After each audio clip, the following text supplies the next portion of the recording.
Okay, now I want to briefly go over the chakra system. Now, for each chakra, there's some sort of obstacle or challenge to reach the other chakra. Now, with the first chakra, you notice how it deals with survival. This is fear, anxiety, anything like that. There's other meanings for it too. You know, it's love, compassion.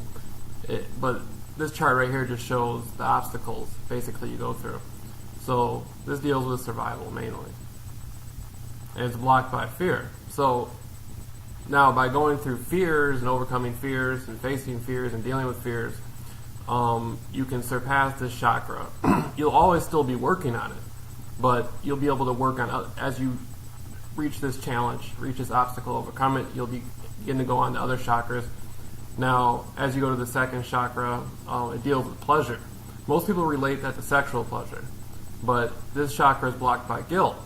So if you have a counteracting belief, you may be telling yourself, hey, you know, I want to go out and experience this experience. I want to go out and have a sexual experience with a woman, but it's blocked by guilt. I feel guilty if I do this, or there's something wrong with me, yada, yada, yada. The second chakra is always related closely to sexuality. So guilt is something that comes up for that second chakra. So say you work on the first chakra, you've overcome certain fears, you've gone through certain things. Now you're going to the second chakra, and you may say, well, the standards of society prevent me from experiencing different sorts of sexuality. Like it's not so acceptable for one man to be with 2 or 3 women or whatever, and that's not something I feel appropriate to show others. But at the same time, that's what I want. So it's a guilt thing. It's a, you know, so guilt.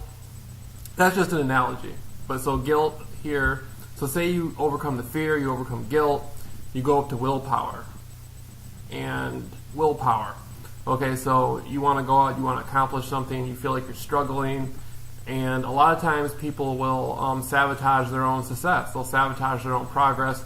They'll feel fearful to reach their highest standards because they feel the others around them somehow won't be accepting of it, or by being themselves, it will somehow make others feel like they're not being themselves. So people will sabotage themselves to make others feel comfortable around them. That comes in as shame. Again, this is an analogy. There's many different perspectives.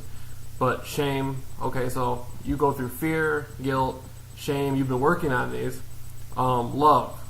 Okay, so love is blocked by grief. So say you want to share love with an individual, and you're going through a situation where you're not doing that, and for whatever reason you're holding yourself back. Now grief will come up. Grief will be a result of that. So you'll be dealing with grief. Okay, now say you work through that. You're working on all these at the same time, or you've been really working to go through each chakra independently, more so than the others, and you've surpassed the fourth chakra.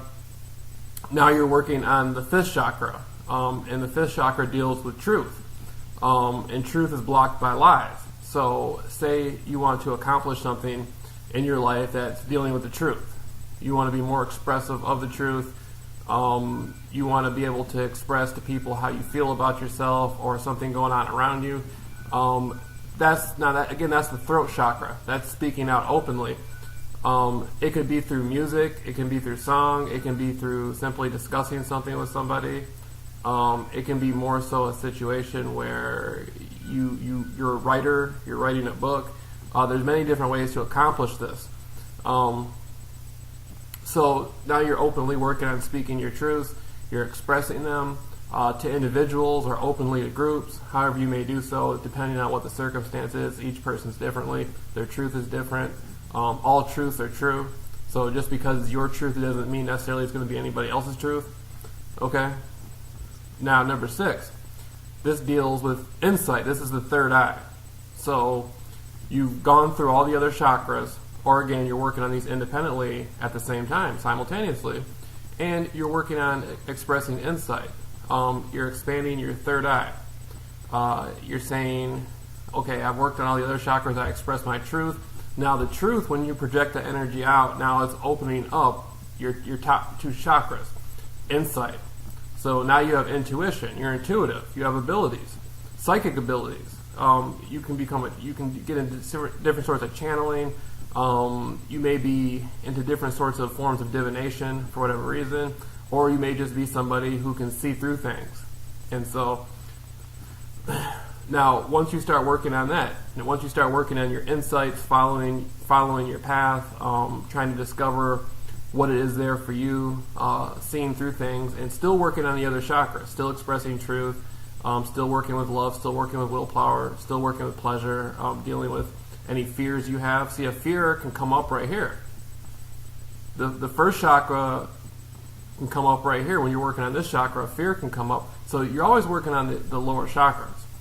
Now, say you start opening your third eye, and you're saying, wow, I'm seeing things that other people just cannot see. Now you're going into the realm of the mystic. There'll be other people around you who, not only can they not see it, they might not even know what you're talking about to begin with. So now you've entered the realm of the mystic. You're working diligently on this. Illusion isn't really what you thought before was reality. Now you're seeing as illusion. So your insight is really up. Now, if you really, really want to go deeper and get into the crown chakra, which is cosmic energy, that's the gateway to super consciousness. A lot of people do this through what I like to call permission slips. There's a lot of people who are mystics who use things like ayahuasca, or like in the 60s, the LSD thing. A lot of people took a lot of steps to try to artificially reach that, and you can do that, but I think the best practice is to do this naturally.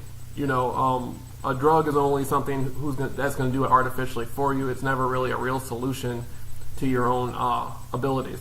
So moving up into the 7th chakra, the crown chakra, you have to let go of ego attachment. You can't be concerned about how others view you at all.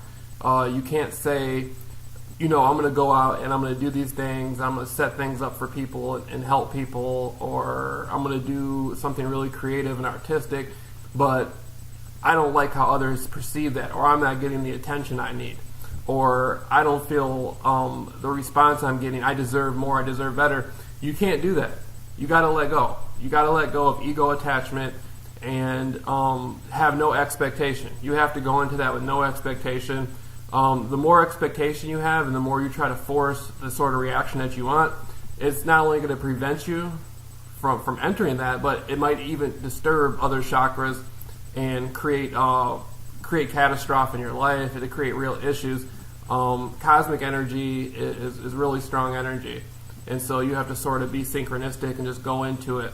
And again, it's blocked by ego. So, ego attachment. A lot of people who are going through their lives, they've dealt with so many different experiences in their life. They worked on all these chakras, and by the time they're in their 40s, 50s, even 30s, they're up into the 7th chakra naturally.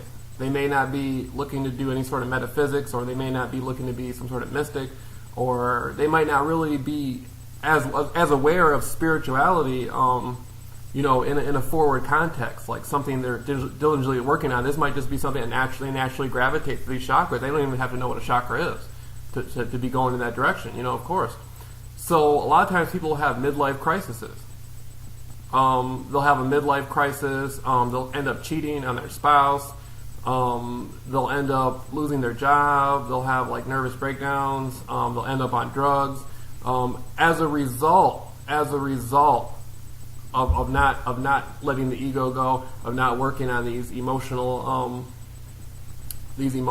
challenges that come up, and so going with the flow and letting go of that ego thing is really going to help you, and then it'll stop any catastrophic challenge that comes up in your life. So now these are the 7 chakras, and so if I'm working on the 5th chakra, one thing that is good, a lot of people I think that come online looking for answers are definitely working on their 5th chakra. Something like blueberries. There's something within each fruit or vegetable that naturally enhances this chakra. Somehow nature automatically provides something, some sort of product, some sort of fruit for us. It's kind of strange, but eating blueberries helps to open up the 5th chakra. Keeping a journal, going out expressing the truth, bam, go to 6, dealing with insight, seeing things, being perspective, keeping record, keeping note of the things you're seeing, getting involved with groups of people who are like-minded, that's very good. And then let go of that ego, and then you're going up the seventh chakra. So now this is very simplistic. This is a very simplistic video I'm doing. There's a lot of different perspectives of what each chakra works on. There's people who've been studying this stuff their whole life. This is more of a thing for me to show people the very, very, very easy, simple basics. Depending on what type of person you are, usually most people coming from the public, so to speak, like really easy, simple answers. They're not really in tune to get into anything complex or anything that's going to make them think too deeply. One of the reasons is most people are distracted by work or school or their lover or the social group, their family. So they don't have the time to look into this stuff, or if they do have the time, they don't really feel as comfortable. And so really simple, easy answers are meant for the general public.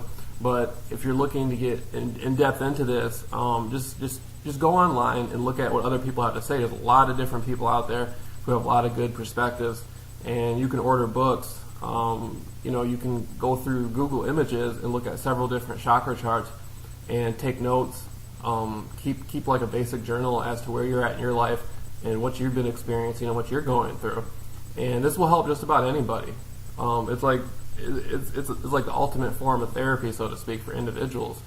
And to explain a chakra is not in your body. A lot of people keep a belief that the chakra is in their physical body. The chakra is etheric. It's an etheric sphere of energy, so it extends out of your body. And the more you work on your chakras, the more radiant you become. And it puts out an energy, and it pulls in people and circumstances and things into your life that is dealing with that specific chakra. So if you're dealing with the 7th chakra, cosmic energy, you're going to be active. You're going to be out there talking to people, wanting to meet people who are involved in spirituality. And chances are, most of the people that you speak with, that's going to be the main subject matter. A very deep metaphysical, spiritual dialogue. If you're working on your 1st chakra, and you haven't really looked to go into any of these chakras, chances are you may be in an area of survival that you're thinking, more like the reptilian center of the brain. The people you're around could be in a survival mode, a mode of fear. They're constantly afraid, looking over their shoulder. It's like, the law of the jungle, so to speak. If you're working on the 2nd chakra, you may be out there, looking, again, for pleasure. You may be like on dating sites, meeting different women and stuff, looking to discover yourself more sexually. If you're working on the 3rd chakra, willpower. I'm trying to think. What? I think a lot of people into willpower are in athletics. A lot of boxers and people into martial arts, a lot of different people, they would be more into that sort of concept. But again, it doesn't mean, only because I'm working on my 1st chakra, I'm only going to be interested in 1st chakra stuff, or only because I'm in the 3rd chakra. Everybody is always working to some degree on all of these. It just depends on how you're integrating it.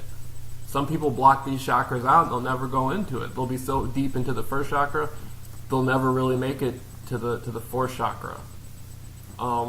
Dealing with love and greed, that's out of their life. They're not interested in that, and so and that's okay though. It doesn't mean anybody is less than anybody else or anything. There's different people going through different experiences. Okay, so this is pretty basic, and so you see up here there's other charts and different things you can look at. So all right.